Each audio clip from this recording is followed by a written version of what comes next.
Estevão, capítulo 4, Primeiros Labores Apostólicos, parte C.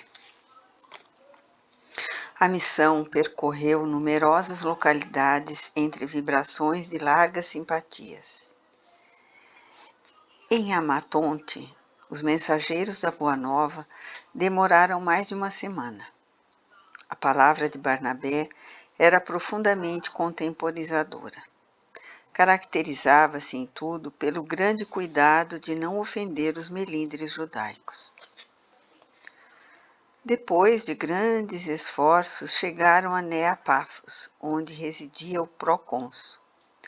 A sede do governo provincial era uma formosa cidade, cheia de encantos naturais e que se assinalava por sólidas expressões de cultura. O discípulo de Pedro, porém, estava exausto. Nunca tivera labores apostólicos tão intensos. Conhecendo a deficiência do verbo de Saulo nos serviços da igreja Antioquia, temia confiar ao ex-rabino as responsabilidades diretas do ensinamento. Não obstante sentir-se cansadíssimo, fez a pregação na sinagoga no sábado imediato à chegada. Nesse dia, entretanto, ele estava divinamente inspirado. A apresentação do Evangelho foi feita com raro brilhantismo. O próprio Saulo comoveu-se profundamente. O êxito foi inexcedível. A segunda assembleia reuniu os elementos mais finos. Judeus e romanos aglomeravam-se ansiosos. O ex-levita fez nova apologia do Cristo, bordando conceitos de maravilhosa beleza espiritual. O ex-doutor da lei, com os trabalhos informativos da missão, atendia prazerosamente a todas as consultas, pedidos e informações. Nenhuma cidade manifestara tamanho interesse quanto aquela. Os romanos, em grande número, iam solicitar esclarecimento quanto aos objetivos dos mensageiros, recebiam notícias do Cristo, revelando júbilos e esperanças. Desfaziam-se em gestos de espontânea bondade. Entusiasmados com o êxito, Saulo e Barnabé organizaram reuniões em casas particulares, especialmente cedidas para esse fim pelos simpatizantes da doutrina de Jesus, onde encetaram formoso movimento de curas. Com alegria infinita, o tecelão de Tarso viu chegar a extensa fileira dos filhos do Calvário. Eram mães atormentadas, doentes desiludidos, anciães sem nenhuma esperança, órfãos sofredores que agora procuravam a missão. A notícia das curas julgadas impossíveis encheu Neapafos de grande assombro. Os missionários impunham as mãos fazendo preces fervorosas ao Messias Nazareno. De outras vezes, distribuíam água pura em seu nome. Extremamente cansado e achando que o novo auditório não requeria maior erudição, Barnabé encarregou o companheiro das pregações da Boa Nova. Mas, com grande surpresa, verificou que Saulo se modificara radicalmente. Seu verbo parecia inflamado de nova luz. Tirava do Evangelho ilações tão profundas que o ex-levita o escutava agora sem dissimular o próprio espanto. Notava particularmente o carinho do ex-doutor no apresentar os ensinamentos do Cristo aos mendigos e sofredores. Falava como alguém que houvesse convivido com o Senhor por largos anos.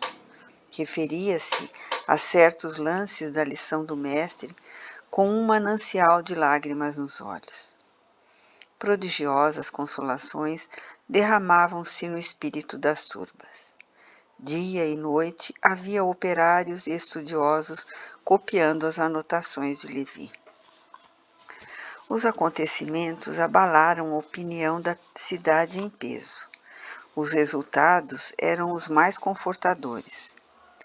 Foi quando enorme surpresa chegou ao espírito dos missionários. A manhã ia alta. Saulo atendia a numerosos necessitados quando um legionário romano se fez anunciar. Barnabé e o companheiro deixaram os serviços entregues a João Marcos e foram atender. O procônsul Sérgio Paulo, disse o mensageiro solene, manda convidar-vos a visitá-lo em palácio. A mensagem era muito mais uma ordem que simples convite. O discípulo de Simão compreendeu de pronto e respondeu: agradecemos de coração e iremos ainda hoje. O ex-rabino estava confuso. Não só o conteúdo político do fato surpreendia-o sobremaneira. Em vão procurava recordar-se de alguma coisa. Sérgio Paulo? Não conhecia alguém com esse nome? Buscou relembrar os jovens de origem romana do seu conhecimento. Afinal, veio-lhe à memória a palestra de Pedro sobre a personalidade de Estevão e concluiu que o procônsul não podia ser outro senão o salvador do irmão de Abigail. Sem comunicar as íntimas impressões a Barnabé, examinou a situação em sua companhia. Quais os objetivos da delicada intimação? Segundo a voz pública, o chefe político vinha sofrendo pertinaz enfermidade. Desejaria curar-se ou, quem sabe, provocar um meio de expulsá-los da ilha, induzido pelos judeus? A situação, entretanto, não se resolveria por conjecturas. Incumbindo João Marcos de atender a quantos se interessassem pela doutrina, no referentemente a informes necessários, os dois amigos puseram-se a caminho resolutamente. Conduzidos através de galerias extensas, foram dar com um homem relativamente moço, deitado em largo divã e deixando perceber extremo abatimento. Magro, pálido, revelando singular desencanto da vida, o procônsul entremostrava, todavia, uma bondade imensa na suave irradiação do olhar humilde e melancólico. Recebeu os missionários com muita simpatia, apresentando-lhes um mago judeu de nome Bar Jesus, que de longa data o vinha tratando. Sérgio Paulo, prudentemente, mandou que os guardas e servos se retirassem. Apenas os quatro se viram a sós. Em círculo muito íntimo, falou o enfermo com amarga serenidade. Senhores, diversos amigos me deram notícias dos vossos êxitos nesta cidade de Neapafos. Tendes curado moléstias perigosas, devolvido a fé a inúmeros descrentes, consolado míseros sofredores. Há mais de um ano venho cuidando de minha saúde arruinada. Nestas condições, estou quase inutilizado para a vida pública. Apontando Bar Jesus, que por sua vez fixava o olhar malicioso nos visitantes, o chefe romano prosseguiu. Há muito contratei o serviço deste vosso conterrâneo, ansioso e confiante na ciência de nossa época, mas os resultados têm sido insignificantes. Mandei chamar-vos, desejoso de experimentar os vossos conhecimentos. Não estranheis minha atitude. Se pudesse, teria ido procurar-vos em pessoa, pois conheço o limite de minhas prerrogativas. Como vedes, porém, sou antes de tudo um necessitado. Saulo ouviu aquelas declarações profundamente comovido pela bondade natural do ilustre enfermo. Barnabé estava atônito, sem saber o que dizer. O ex-doutor da lei, entretanto, senhor da situação e quase certo de que a personagem era a mesma que figurava na existência do mártir vitorioso, tomou a palavra e disse convictamente: Nobre procônsul, temos conosco de fato o poder de um grande médico. Podemos curar quando os enfermos estejam dispostos a compreendê-lo e segui-lo. Mas quem é ele? Perguntou o enfermo. Chama-se Jesus Cristo. Sua fórmula é sagrada, continuava o tecelão com ênfase, e destina-se a medicar, antes de tudo, a causa de todos os males. Como sabemos, todos os corpos da terra terão de morrer. Assim, por força de leis naturais inelutáveis, jamais teremos neste mundo absoluta saúde física. Nosso organismo sofre a ação de todos os processos ambientes. O calor incomoda, o frio nos faz tremer, a alimentação nos modifica, os atos da vida determinam a mudança dos hábitos, mas o Salvador nos ensina a procurar uma saúde mais real e preciosa, que é a do Espírito. Possuindo-a, teremos transformado as causas de preocupação de nossa vida e habilitamo-nos a gozar a relativa saúde física que o mundo pode oferecer nas suas expressões transitórias. Enquanto o Bar Jesus, irônico e sorridente, escutava o introito, Sérgio Paulo acompanhava a palavra do ex-rabino atento e comovido. Contudo, como encontrar esse médico? Perguntou o procônsul, mais preocupado com a cura do que com o elevado sentido metafísico das observações ouvidas. Ele é a bondade perfeita, esclareceu Saulo de Tarso. A sua ação consoladora está em toda parte. Antes mesmo que o compreendamos, cerca-nos com a expressão do seu amor infinito. Observando o entusiasmo com que o missionário tarsense falava, o chefe político de Neapafos buscou a aprovação de Bar Jesus com olhar indagador.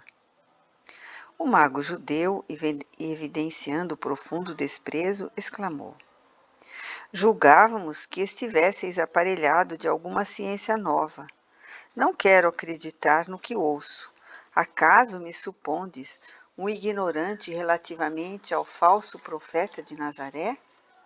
Ousais franquear o palácio de um governador em nome de um miserável carpinteiro?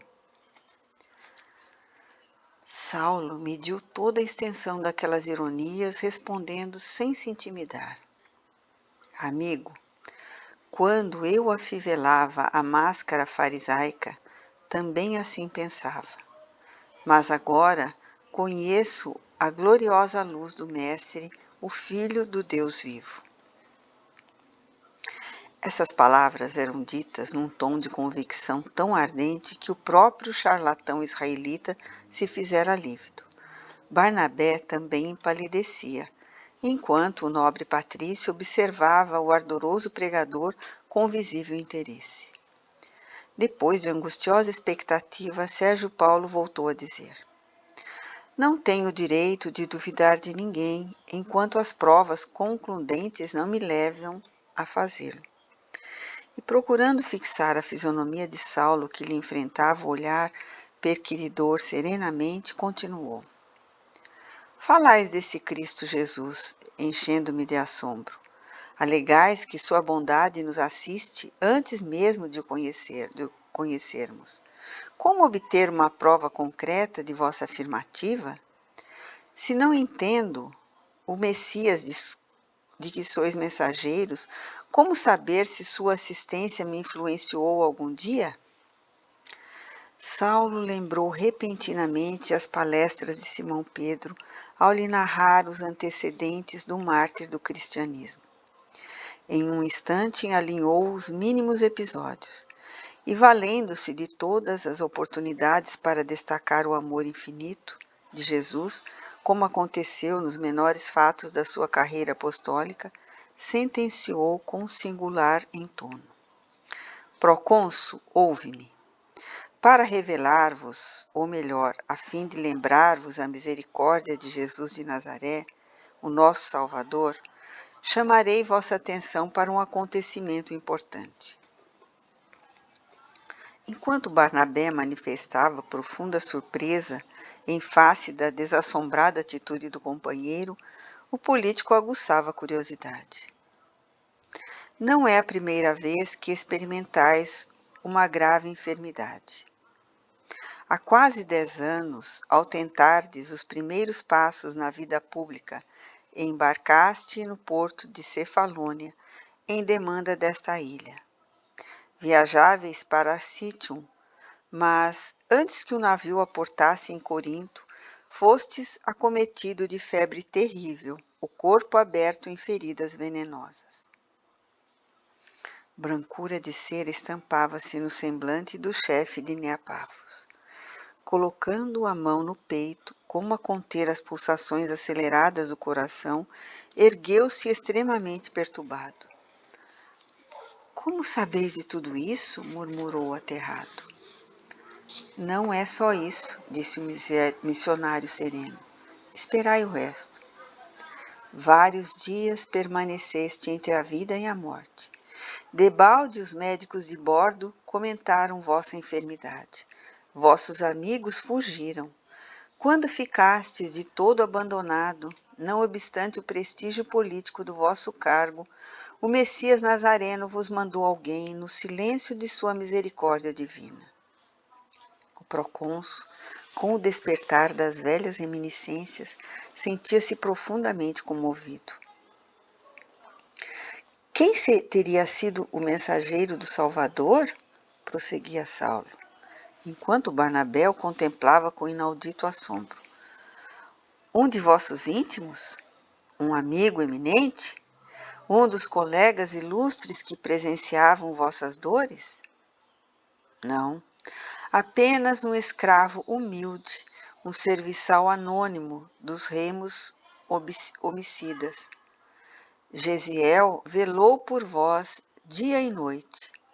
E o que a ciência do mundo não conseguiu fazer, fê-lo o coração empossado pelo amor do Cristo.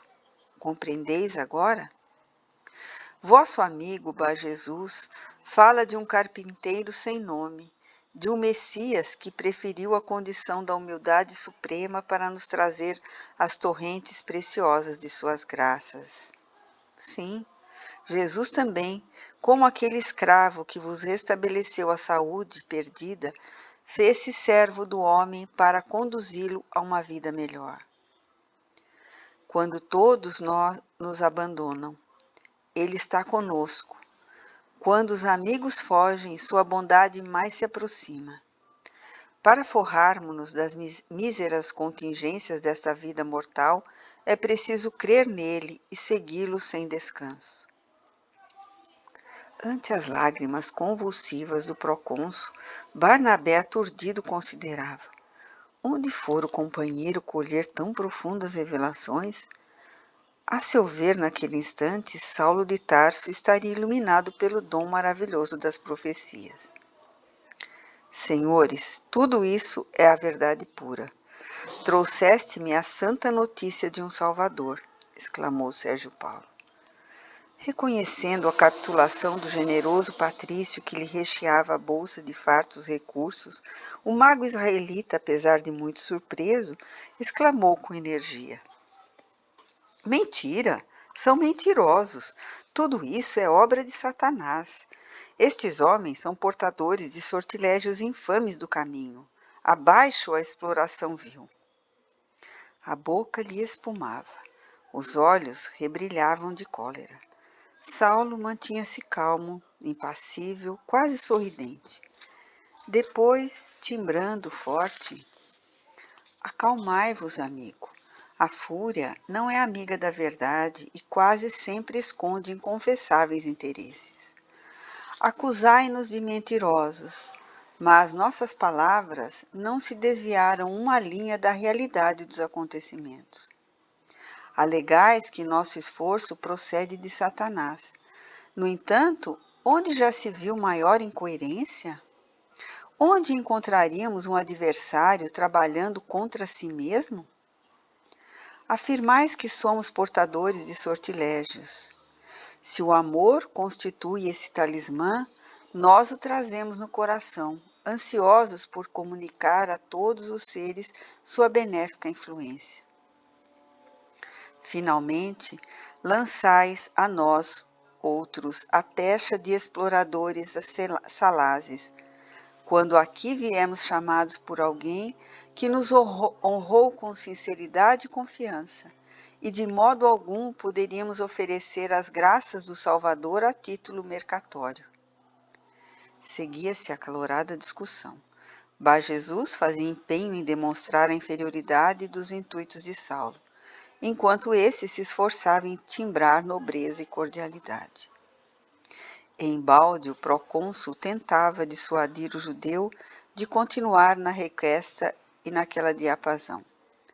Barnabé, por sua vez, confiando muito mais nos poderes espirituais do amigo, acompanhava o descrime sem ocultar admiração pelos infinitos recursos que o missionário tarsense estava revelando.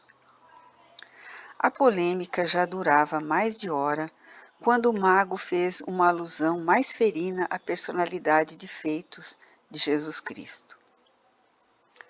Em atitude mais enérgica, o apóstolo sentenciou: tudo fiz por convencer-vos sem demonstração mais direta, de maneira a não ferir a parte respeitável de vossas convicções.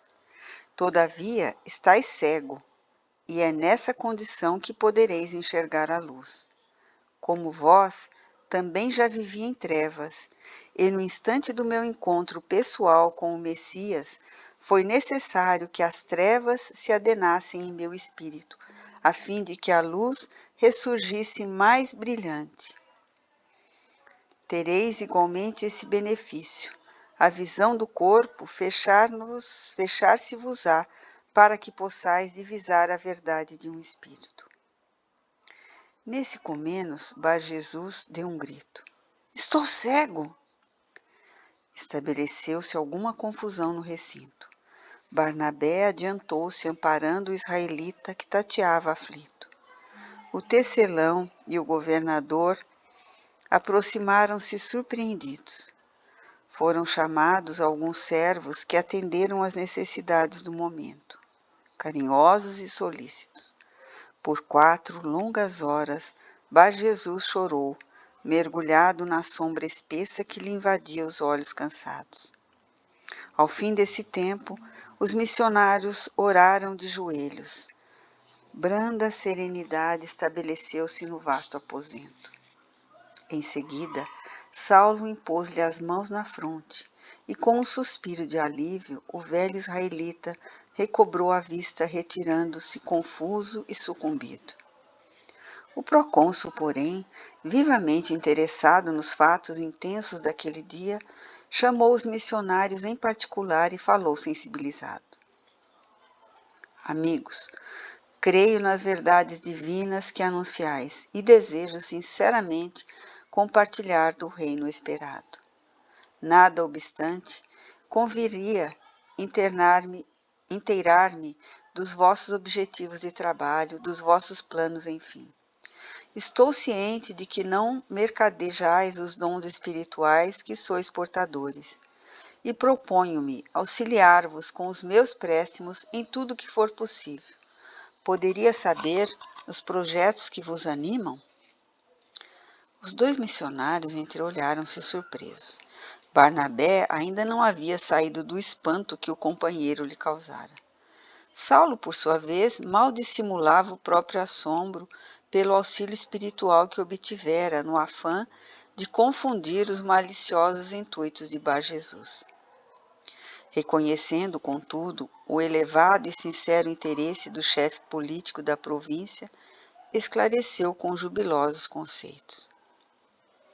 O Salvador fundou a religião do amor e da verdade, instituição invisível e universal, na qual se acolham todos os homens de boa vontade. Nosso fim é dar feição visível à obra divina, estabelecendo templos que se irmanem nos mesmos princípios em seu nome. Avaliamos a delicadeza de semelhante tentame e estamos crentes de que as maiores dificuldades vão surgir em nosso caminho. É quase impossível encontrar o cabedal humano indispensável ao cometimento. mas é forçoso movimentar o plano. Quando falhem os elementos da instituição visível, esperaremos na Igreja Infinita, onde, nas luzes da universalidade, Jesus será o chefe supremo de todas as forças que se consagrem ao bem. Trata-se de sublime iniciativa, aparteou o procônsul, evidenciando nobres interesses. Onde encetastes a construção dos santuários? Nossa missão está começando precisamente agora. Os discípulos do Messias fundaram as igrejas de Jerusalém e Antioquia. Por enquanto, não temos outros núcleos educativos além desses. Há muitos cristãos em toda a parte, mas suas reuniões se fazem em domicílios particulares. Não possuem templos propriamente que o habilitem a mais eficiente esforço de assistência e propaganda. Nea Pafos terá, então, a primeira igreja, filha do vosso trabalho direto. Saulo não sabia como traduzir sua gratidão por aquele gesto de generosidade. Profundamente comovido, adiantou-se então e com o cidadão Cíprio agradeceu a dádiva que vinha prestigiar e facilitar a obra apostolar. Os três falaram ainda largo tempo sobre os empreendimentos em perspectiva. Sérgio Paulo pedia-lhes indicasse as pessoas capazes de construir um novo templo, enquanto Barnabé e o companheiro expunham suas esperanças. Somente à noite os missionários puderam voltar à tenda humilde das pregações. Estou impressionado, dizia Barnabé, recordando o ocorrido. Que fizeste? Tenho para mim que hoje é o dia maior da tua existência. Tua palavra tinha um timbre sagrado e diferente. Anima-te agora o dom das profecias. Além disso, o Mestre agraciou-te com o poder de dominar as ideias malignas. Viste como o charlatão sentiu a influência de energias poderosas quando vistes teu apelo? Saulo ouviu atento e com a maior simplicidade acentuou. Também não sei como traduzir meu espanto pelas graças obtidas. Falei pelo Cristo que nos tornamos instrumentos da conversão do procônsul, pois a verdade é que de nós mesmos nada valemos. Nunca esquecerei os acontecimentos de hoje, tornou o ex-levita admirado. E depois de uma pausa, Saulo, quando Ananias te batizou, não chegou a sugerir a mudança do teu nome? Não me lembrei disso, pois suponho que doravante deves considerar tua vida como nova. Foste iluminado pela graça do Mestre, tiveste o teu Pentecostes, foste sagrado apóstolo para os labores divinos da redenção. O ex-doutor da lei não dissimulou a própria admiração e concluiu. É muito significativo para mim que um chefe político seja atraído para Jesus por nosso intermédio, mesmo porque nossa tarefa conclama os gentios ao sol divino do Evangelho de Salvação. Intimamente recordou os laços sublimes que o ligavam à memória de Estevão, a generosa influência do patrício romano que o libertara dos trabalhos duros da escravidão, e invocando a memória do mártir em apelo silencioso, falou comovido. Sei, Barnabé, que muitos dos nossos companheiros trocaram de nome quando se converteram ao amor de Jesus. Quiseram assinalar desse modo sua separação dos enganos fatais do mundo. Não quis valer-me do recurso, de qualquer modo, mas a transformação do governador à luz da graça que nos acompanhou no curso dos acontecimentos de hoje, levando-me igualmente a procurar um motivo de perenes lembranças. Depois de longa pausa, dando a entender quanto refletira para tomar aquela resolução, falou. Razões íntimas, absolutamente respeitáveis, obrigam-me a reconhecer doravante um benfeitor no chefe político dessa ilha. Sem trocar formalmente meu nome, passarei a assinar-me a romana. Muito bem, respondeu o companheiro. Entre Saulo e Paulo, nenhuma diferença existe, a não ser a do hábito de grafia ou de pronúncia. A decisão será uma formosa homenagem ao nosso primeiro triunfo missionário junto dos gentios, ao mesmo tempo que constituirá agradável lembrança de um espírito tão generoso. Nesse fato baseou-se a mudança de uma letra do nome do ex-discípulo de Gamaliel. Caráter íntegro e enérgico, o rabino de Jerusalém, nem mesmo transformado em modesto tecelão, quis modificar, portas adentro do cristianismo, a fidelidade inata. Se servir a Moisés como Saulo, com o mesmo nome, haveria de servir igualmente a Jesus Cristo. Se errara e fora perverso na primeira condição, aproveitaria a oportunidade dos céus, corrigiria a existência e seria um homem bom e justo na segunda. Nesse particular, não chegou a considerar qualquer sugestão dos amigos. Fora o primeiro perseguidor da instituição cristã, verdugo inflexível do proselitismo alvorecente, mas fazia questão de continuar como Saulo, para lembrar-se do mal, de todo o mal e envidar esforços para fazer todo o bem ao seu alcance. Naquele instante, porém, a lembrança de Estevão falava-lhe brandamente ao coração. Ele fora seu maior exemplo para a marcha espiritual. Era o Gesiel bem-amado de Abigail. Para procurá-lo, ambos se haviam prometido ir sem vacilações, fosse onde fosse. Os dois irmãos de Corinto estavam vivos, de tal modo em sua alma sensível que não era possível apagar na memória os mínimos fatos de sua vida. A mão de Jesus o encaminhara ao procônsul, o libertador de Gesiel dos grilhões do cativeiro. O ex-escravo demandara Jerusalém para tornar-se discípulo do Cristo. O ex-rabino sentia-se ditoso por ter sido auxiliado pelas forças divinas, tornando-se, por sua vez, libertador de Sérgio Paulo, escravizado ao sofrimento e às ilusões perigosas do mundo. Era justo gravar na memória uma lembrança indelével daquele que, vítima dele em Jerusalém, era agora irmão abençoado, o qual não conseguia esquecer os mais fugazes instantes da vida e do seu ministério. Daí por diante, o convertido de Damasco, em memória do inovidável pregador do Evangelho, que sucumbira a pedradas, passou a assinar-se Paulo até o fim de seus dias.